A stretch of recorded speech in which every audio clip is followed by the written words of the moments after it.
지난주 여러분 승리하셨습니까? 제가 거리가 있어서 아무한테도 아멘이라는 소리를 못 듣지 않았나 생각되는데, 지난주 우리가 말씀을 나누었죠. 우리가 지난주 말씀을 나눈 것처럼 저와 여러분 성도로서, 그리스도인으로서 고백적인 삶을 사셨는지요? 한 주 동안 여러분 복음을 부끄러워하지 않는 삶을 여러분들 사셨는지요? 예수님께서 죄인이 나를 위해서 나에게 하신 일을 감사함으로 고백하며 간증하며 이웃들에게 우리가 하나님의 복음을 전하는 삶을 사셨는지요? 그리고 아침에는 고백, 어떤 고백이라고 말씀드렸죠 여러분? 시몬 베드로가 마태복음 16장 16절에 말씀했던 주는 그리스도시요 살아계신 하나님의 아들이십니다 라는 고백, 아침에 일어나면서 우리가 고백하고 저녁에는 하루 동안 하나님께서 나와 함께 하시며 나에게 이 고백이, 그리고 나에게 고백적인 하나님께 영광 돌리며 주변에 복음을 전했던, 간증했던 내가 될 수 있음에 감사하는 그러한 삶을 여러분들 사셨는지요? 그러한 삶 사시기를 진심으로 원합니다. 주일날 말씀 나누고 그것으로 끝나서는 의미가 없다고 생각이 됩니다. 저와 여러분 주일에 함께 말씀을 나누고 그 주일 다음에 주일이 그 한 주의 시작이죠. 그 말씀을 붙들고 그 말씀대로 살아가기에 몸부림치는 저와 여러분이 되시기를 진심으로 원합니다. 할렐루야. 고백적인 그리스도인입니다. 복음을 부끄러워하지 않는 그리스도인이 되어야 한다는 것이죠. 여러분들 복음을 부끄러워하지 않으시기를 진심으로 원합니다. 우리 주님께서 이 땅에 오셔서 저와 여러분을 위해서 십자가에 못 박혀 돌아가시고, 그리고 그 후에 성령님을 우리에게 보내주셔서 우리가 이 땅 가운데서 행하는, 살아가는 그 주신 것을 우리가 감사하고 우리도 고백하고 우리 자신도 고백하고 하나님 감사합니다. 나를 이렇게 기뻐해 주시니 나를 구원해 주시니 감사합니다. 그리고 그것을 나만 하는 것이 아니라 우리 주변으로 시선을 향해서 그것을 고백하고 간증하는 저와 여러분이 되시기를 주님의 이름으로 축복합니다. 한 주만 하나님께 아니라요, 이번 다가오는 주도 그런 삶을 사시기 바랍니다. 아침에는 하나님께 우리 주님은 그리스도시고 살아계신 하나님입니다라고 고백하고, 잠들 때 하나님 감사합니다라고 하나님께 그 고백적인 그리스도인으로서 고백하는 저와 여러분이 될 수 있게 되기를 주님의 이름으로 진짜 축복합니다. 오늘은 은혜의 보좌 앞에 여러분, 저와 여러분의 인생에서 삶이 메말라가는 근본적인 이유를 한번 생각해 보았으면 좋겠습니다. 세상 사람들만이 아니라 구원받은 자, 즉 저와 여러분 그리스도인 성도들도 우리의 삶이 메말라가는 느낌을 받는 그 이유는 무엇입니까? 열악한 환경이라고도 할 수 있을 겁니다. 어려운 인간관계 때문이라고도 할 수 있습니다. 그러나 여러분, 그것보다 더 인생의 삶을 풍부하게 하는 자원을 공급받지 못하기 때문이기도 합니다.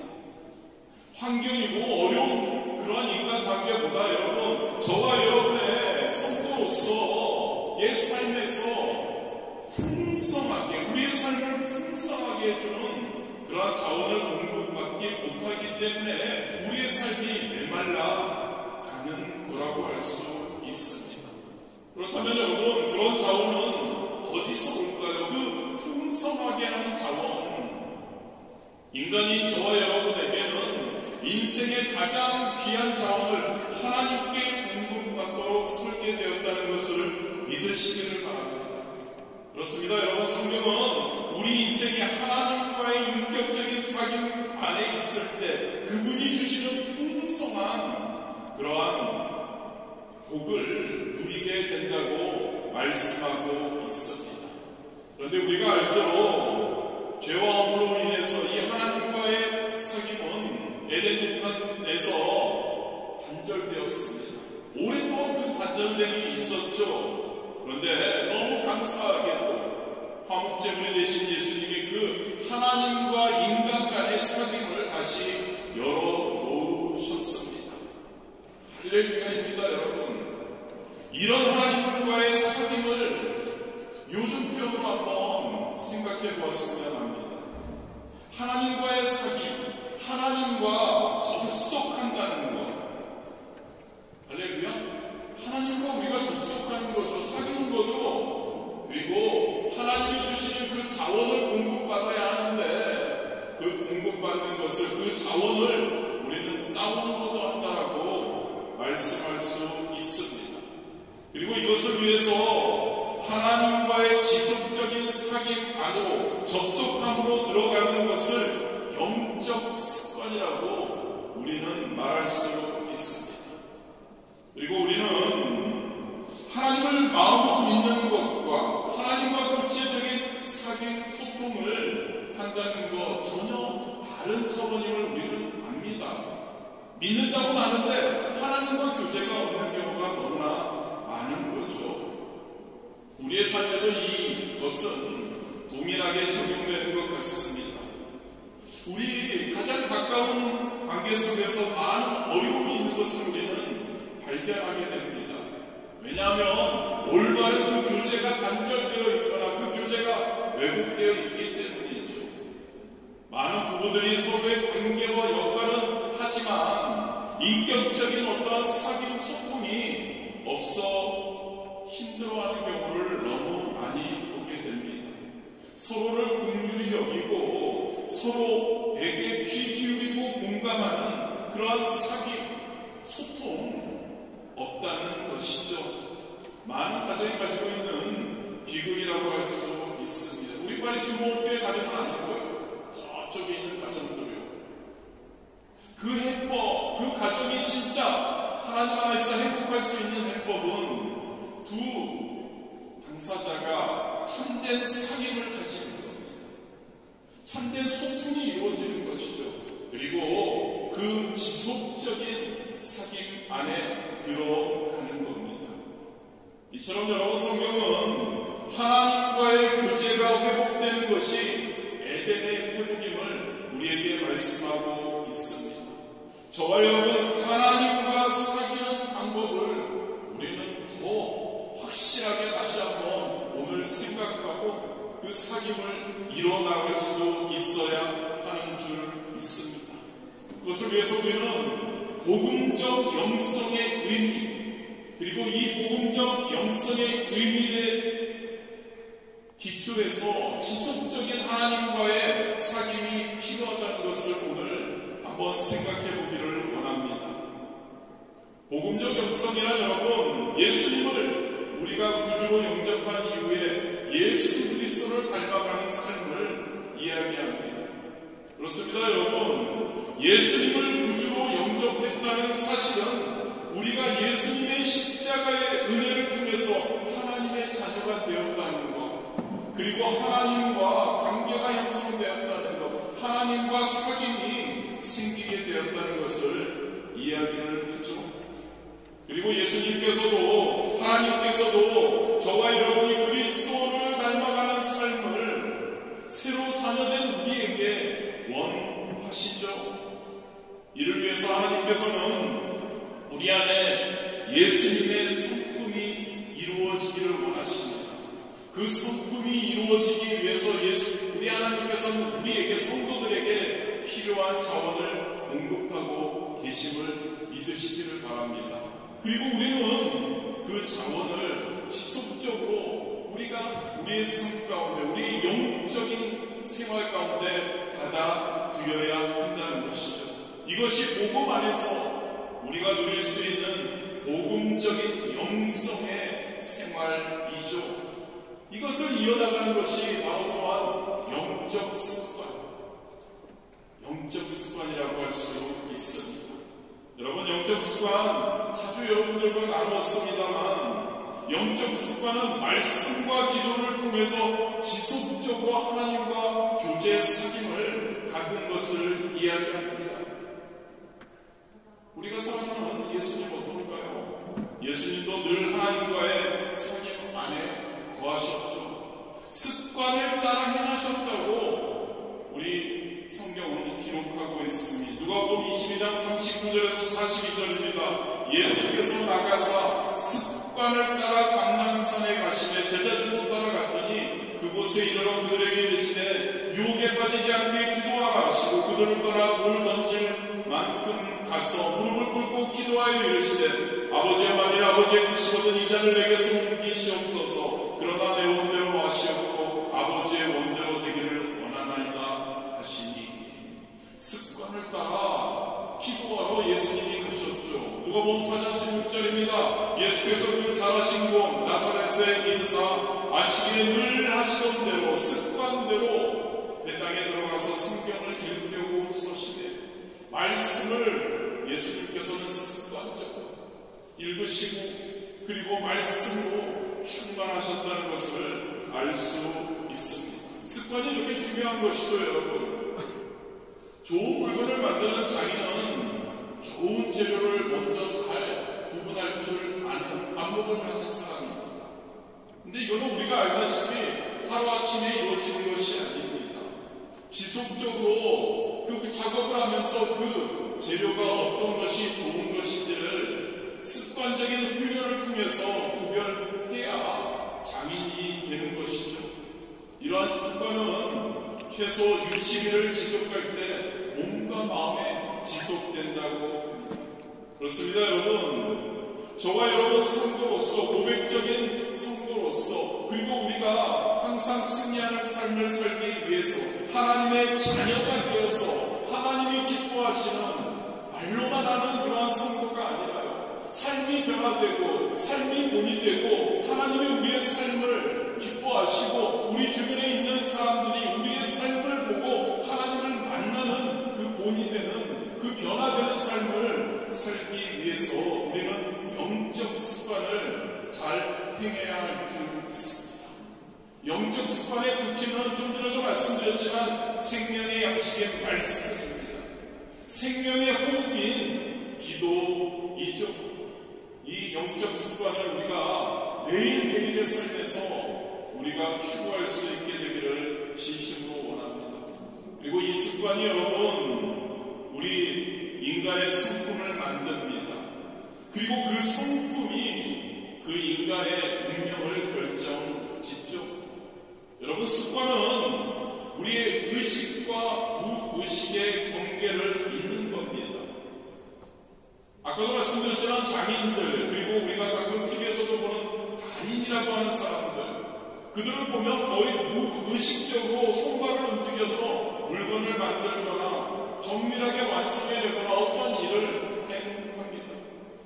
운동선수들은 어떤가요? 그들은 근육의 정확하고 올바른 동작을 기억시킵니다. 그리고 운동 능력을 발휘하죠. 동물적인 감각을 그들은 유지합니다. 마찬가지입니다, 여러분. 하나님은 저와 여러분에게 하나님의 좋은 자원을 우리에게 주시기를 원하십니다. 저와 여러분 습관화가 될 때 저와 여러분 그 자원이 우리에게 받아들여지고 정착되고 그것을 통해서 우리가 무엇인가를 자연스럽게 무의식적으로 할 수 있는 우리가 되어야 하는 줄 있습니다. 이 습관을 우리는 좋은 습관이라고 합니다. 이 좋은 습관은 무의식까지 지배하는 인간의 성품을 만들어낸다는 것을 우리가 기억하기를 원합니다. 하나님을 예배하고 내게 주시는 생명의 말씀을 붙들고 기도하는 습관을 성도인 저와 여러분이 우리의 몸에 그것을 습관화시키면 그 습관은 우리의 무의식을 통제하게 됩니다. 우리를 지배하는 성품이 된다는 것을 기억하기를 원합니다. 이것은 여러분 하루아침에 이루어질 수가 없는 겁니다. 아까도 말씀드렸지만 60일 정도는 해야 한다고 이야기를 하죠. 성품, 성품은 여러분, 우리가 일반적으로 생각할 때 어떤 사람의 성격을 우리가 생각하기도 합니다. 그런데 여러분, 성품은 그 사람의 성격을 말하는 것이 아닙니다. 성품은 그가 어떤 습관을 선택하고 그것을 습관화했는지를 말해주는 것이 성품입니다. 그리고 그 습관적인 선택으로 이루어진 성품은 그 사람의 운명을 결정짓는 거죠. 성경에 보면 다윗은 어떤가요? 다윗은 결정적인 위기의 순간에 다윗은 어떻게 했나요? 하나님 앞에 엎드립니다. 사울은 어땠나요? 결정적인 순간에 그는 탄식을 합니다. 사무엘상 마지막 장에 보면 사울이 죽는 장면이 나옵니다. 그는 낙심합니다. 그리고 자기 부하에게 자신을 칼로 찔러달라고 이야기하죠. 비참한 결론인 거죠. 그런데 여기서 여러분, 저와 여러분 성품에 대해서 한번 또한 생각하기 원하고, 그 성품은 그냥 갑자기 어떠한 생기는 것이 아니고, 그 성품은 갑자기 삶에 그냥 나타나는 것이 아니라는 거죠. 가끔 운전을 하다 보면 갑자기 차에 누가 끼어들거나 갑자기 깜빡이를 켜지 않고 갑자기 이렇게 들어올 때가 있습니다. 가만히 있지 못할 때가 있죠. 욱하고 올라오기도 합니다. 때로는 뭐라고 내뱉기도 하죠. 그런데 여러분, 그것은 진짜 처음이 그 일이 일어나는 것이 아니죠. 그 전에 아니면 성품에 그 욕이, 그 욱하는 것이 있기 때문이기도 한 거죠. 바퀴벌레 한 마리가 무심코 나왔다고 하면 분명 가까이에 바퀴벌레의 석식지가 있다는 이야기이죠. 제가 여러분에게 말씀하고 싶어하는 것은, 우리에게 어떤 감정이나 어떤 행동이 나타나는 것은, 그것은 분명 이미 내 내면에 그런 성품이 잠재되어 있다는 그런 의미인 거죠. 그래서 저와 여러분의 성품을 그리스도의 성품으로 변화시켜야 할 줄 믿습니다. 성품을 변화시키기 위해서는 우리는 하나님이 주시는 좋은 자원으로 채워져야 하고, 그 자원이 우리에게 전달되고 정착되기 위해서는 습관이 필요하다는 거죠. 히브리서 오늘 본문입니다. 4장 16절이죠. 그러므로 우리는 긍휼하심을 받고 때를 따라 돕는 은혜를 얻기 위하여 은혜의 보좌 앞에 담대히 나아갈 것입니다. 이것을 전제로 우리가 성품까지 우리가 함께 나누었고요. 그리고 이것을 전제로 하나님과의 사귐, 맨 처음에 우리가 함께 나눈 것처럼 그것을 한번 생각해 보기 원합니다. 성도에게, 아니 인간에게 이 하나님과의 사귐은 언제 필요할까? 본문에 나오죠. 때를 따라라고 이야기합니다. 무슨 말인가요? 매 순간을 의미합니다. 여러분, 저와 여러분, 우리가 일생을 살아가면서 하나님의 도우심이 필요하지 않은 순간은 없죠. 매 순간 하나님의 도우심이 필요합니다. 사실 현대인들은 마인드 컨트롤이라든지 심리 치료와 같은 방법으로 내적인 어떠한 의존할 것, 도우심을 찾기도 합니다.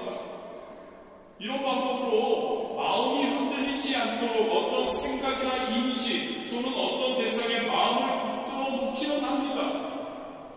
그런데 그 이상은 할 수 없음을 우리는 압니다. 특별히 우리 성도인 저와 여러분, 그리스도인인 우리는 하나님의 도우심이 절실하심을 우리가 알고 있죠.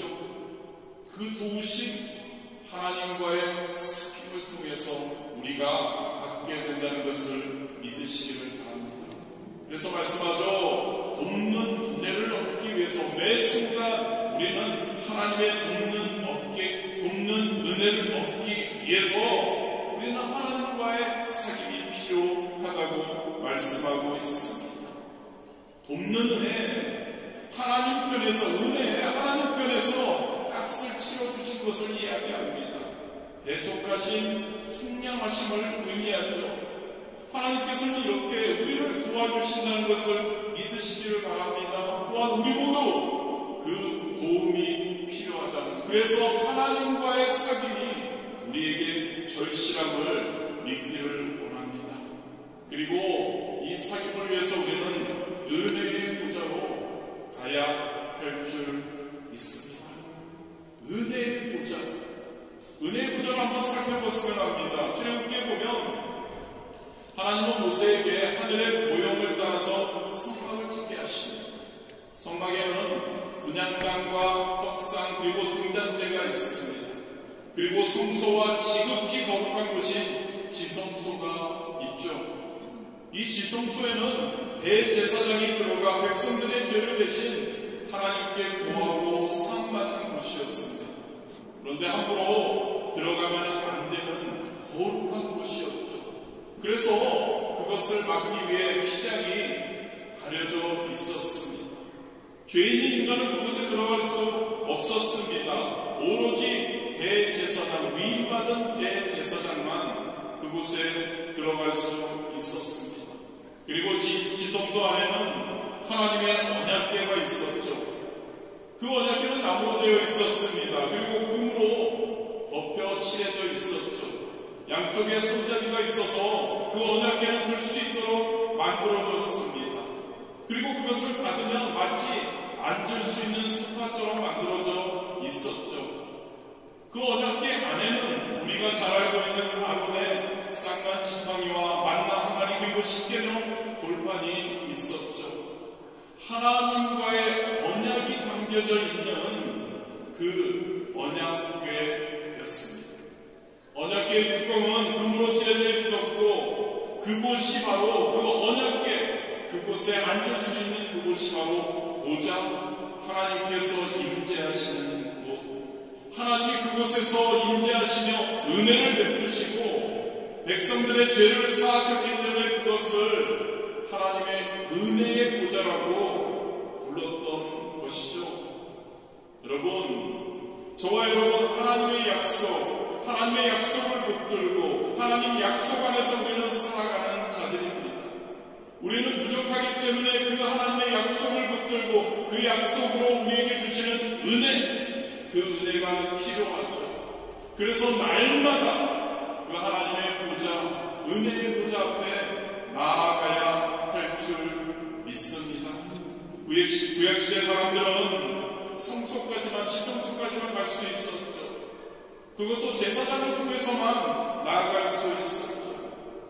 하지만 여러분, 1년에 한 번 지성소에 들어가서 백성들의 죄를 대속할 수 있었던 대제사장과는 달리 우리 예수님이요, 우리 예수님께서는 우리에게 대제사장으로 오셨습니다. 그리고 단번에 죽으심으로 영원한 제사를 드려 주셨고 성소의 휘장을 찢어 주셨습니다. 그렇게 우리는 누구라도 성소의 휘장이 찢겼고 우리는 대제사장으로 되어서 왕같은 대제사장의 신분으로 우리는 하나님 앞으로 직접 나아갈 수 있게 된 거죠. 그 긍휼하심을 우리는 받은 겁니다. 예수 그리스도의 한 번의 대속사를 통해서 우리는 이제 구약성서 시대의 대제사장들처럼 마음껏 지성소에 들어가 하나님의 보좌 앞에 나아갈 수 있다는 것을 기억하기를 원합니다. 그 긍휼하심을 받아서, 즉 예수님의 대속의 은혜를 우리는 받았고 예수 그리스도의 보혈의 피를 힘입어 이제는 본문 말씀이죠. 때를 따라 돕는 은혜를 구하기 위해 담대하게 은혜의 보좌에 나아갈 것이라. 할렐루야. 저와 여러분은 하나님의 보좌 앞에 나아가야 할 줄 믿습니다. 그 모든 성도의 가장 중요한 매 순간의 삶이 우리는 그 은혜의 보좌 앞에 예수 그리스도의 보혈의 피를 힘입어 그 하나님과의 사귐 교제의 자리로 나아가야 할 줄 믿습니다. 바로 은혜의 보좌인 겁니다. 예수님이 그렇게 하셨죠. 아까도 잠시 살펴보았지만 예수님은 습관적으로 기도하시기 위해 예수님은 하나님 앞에 나아가십니다. 새벽에 자주 나아가셨죠. 우리 아까 나눈 것처럼 감난산에 습관처럼 가셨다고 합니다.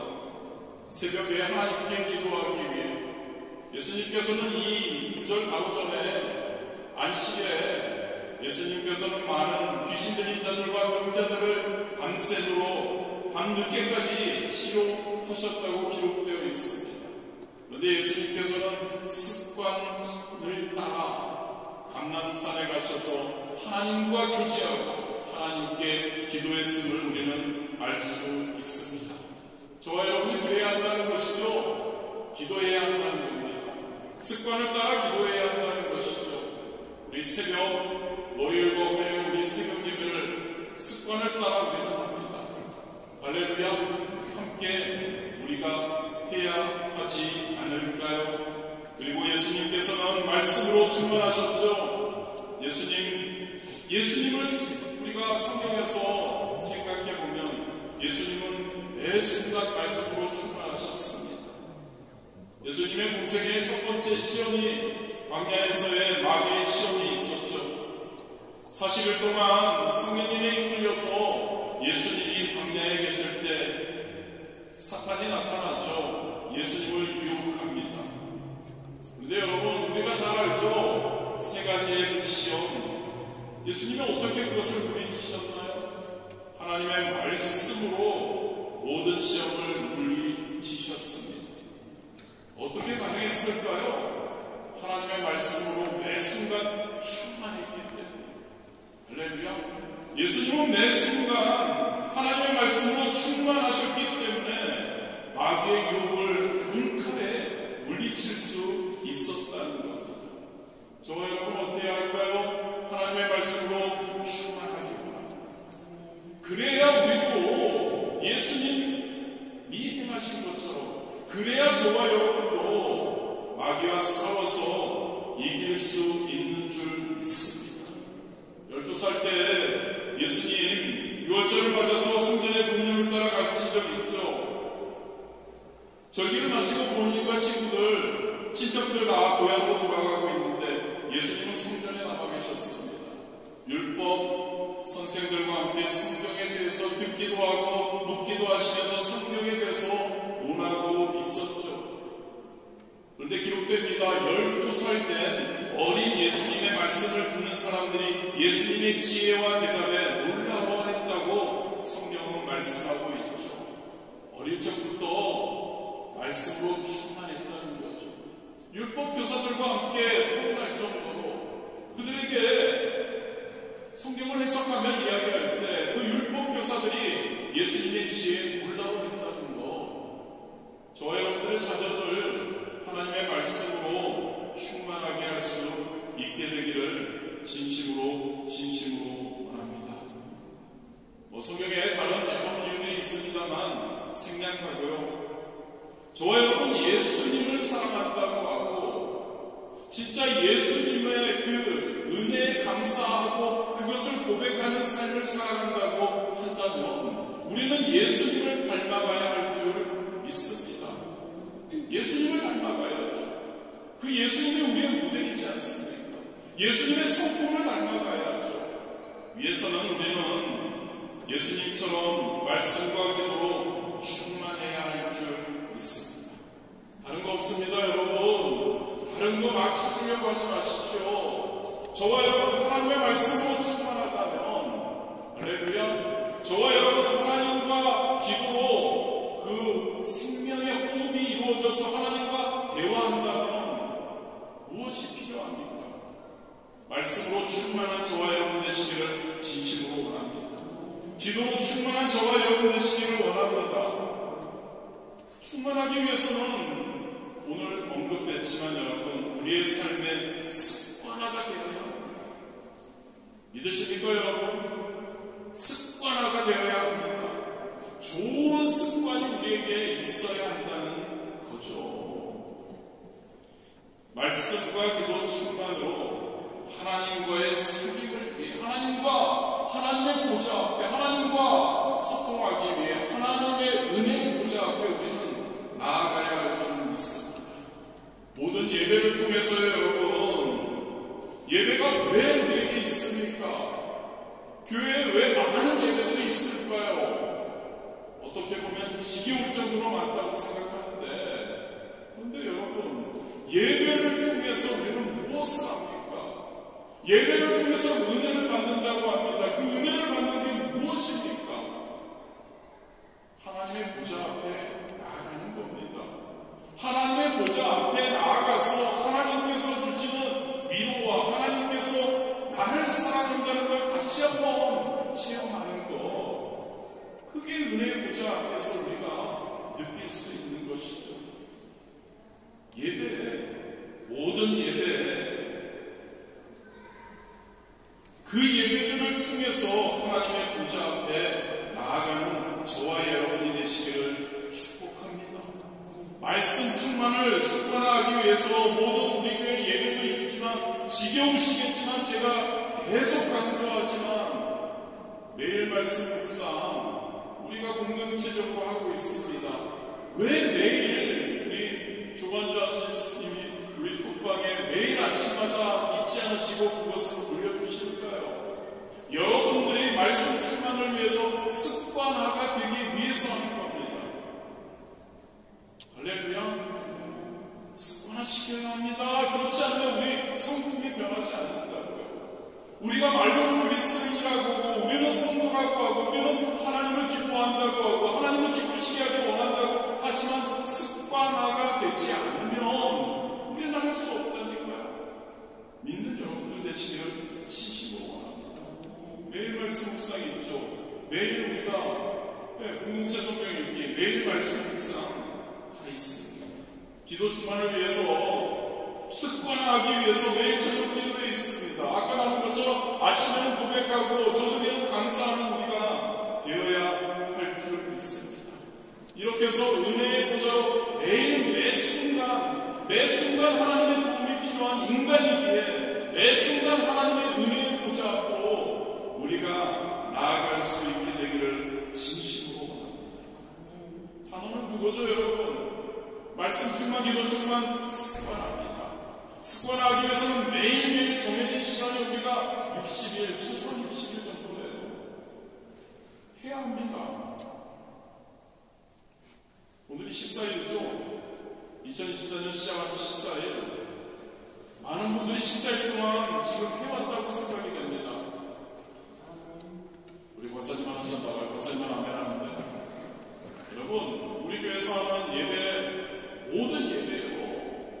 그리고 우리가 함께하고 있는 그 말씀 충만을 위해서, 기도 충만을 위해서, 충만이라는 건 여러분 습관화되어서 나의 성품에 그것이, 나의 삶에 그것이 되어져 있어야 그게 충만한 겁니다. 여러분.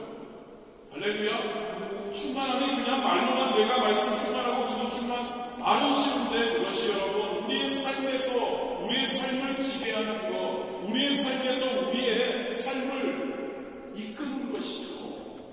위해서는 습관화되어야 합니다. 할렐루야. 말씀, 공동체 성경 읽기, 그리고 우리 뭐가 있습니까? 매일 말씀 묵상, 열심히 말씀을 습관하십시오. 매일매일 하시기 바랍니다. 기도 마찬가지고요. 그럴 때 여러분, 저와 여러분의 성품이 예수님을 닮아가는 성품으로 변화될 줄 믿습니다. 진짜 하나님이 기뻐하시는 그러한 성품, 그리스도인다운 성품으로 우리가 변화될 줄 믿습니다. 2024년 그렇게 성품이 변화돼야 하나님의 평강이 우리 마음과 생각을 지키신다니까요. 진짜. 그럴 때 여러분, 우리 인생 내 순간 하나님께 영광 돌리는 인생이 될 줄 믿습니다. 성도의 인생입니다, 여러분. 진짜 성도는 하나님께 영광 돌려야 하잖아요. 잘 먹고 잘 사는 것이 아니잖아요, 여러분. 잘 먹고 잘 사는 거 어느 정도죠. 그리고 하나님을 기쁘시게 하면 거의 대부분의 순간에 잘 먹고 잘 살게 됩니다. 진짜 여러분들 꼭 마음에 오늘 하나님의 은혜의 보좌 앞에 내가 매 순간 거하겠다, 매 순간 나아가도록 애쓰겠다. 방법은 하나님의 말씀